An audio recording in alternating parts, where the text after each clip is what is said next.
Kaganapan namin nung nakaraan bandang hapon na nga ito at bumaba nga ako para pumunta at tumulong na rin doon sa school ni Aba. Dahil malapit-lapit lang din naman ako dito sa eskwelahan at heto na nga habang ako'y naglalakad papunta na doon sa may room nila Aba, nakita ko yung ibang estudyante uwian na rin ng bandang hapon. Iba din naman talaga sa pakiramdam bilang magulang, napakasaya din naman para sa ating mga anak makitang mag-enjoy din sila para sa darating na Halloween. Gaganapin dito mismo sa may room nila. Nandyan na rin yung pag-o-organize at tulong na rin ng kanilang teacher. Sarap din talaga sa pakiramdam na makita mo rin silang nag-e-enjoy kasama ng mga iba nilang classmate dahil isang beses lang din naman to gaganapin sa isang taon. Habang kami nag-aayos at nag-o-organize, binabalot ang mga kending na assorted na dito naman sila Teacher Joy na nag-aayos din dito banda sa may board para ilagay na rin yung Halloween design. Ay sarap din talaga balikan ng pagkabata lalo na yung makita mo rin ganitong kay dami-daming mga candy. Nandyan na rin yung maibigay saya para sa mga bata.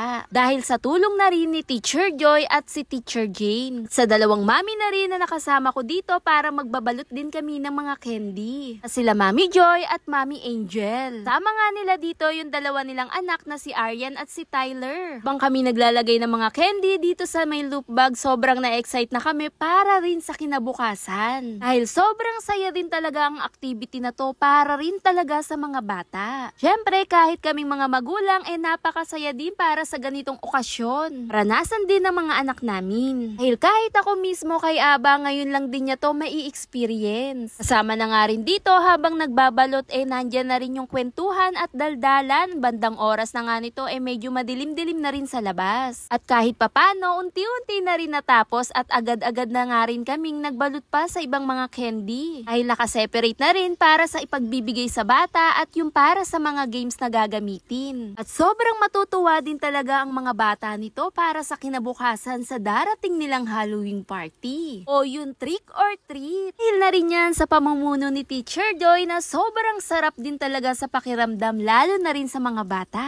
Walang sawang pag-aasikaso din para sa kanila. Syempre yun lagi rin yung sinasabi na gusto niya rin ma-enjoy din nila. Dahil minsan lang din talaga maging bata ma-experience din nila yung sayang ganito. At sa mga co-mamis din na nag-share din ng mga candies at pinagsama-sama, eto na nga siya nabalot namin na kay dami-dami din talaga. Dahil iba din talaga ang effort na binigay nila para sa anak din nila. At heto na siya, ready na ang treat or treat para sa kinabukasan. Sure na matutuwa at mag-e-enjoy din talaga ang mga bata nito. At thank you po ulit sa mga parents na nag-donate ng mga candies. Especially kay Teacher Joy po na siyang nag-organize ng ganitong okasyon. Super supportive para sa mga kids. Pagkatapos nga namin dito, doon na kami sa may labas dahil madilim-dilim na rin at pauwi na rin kami.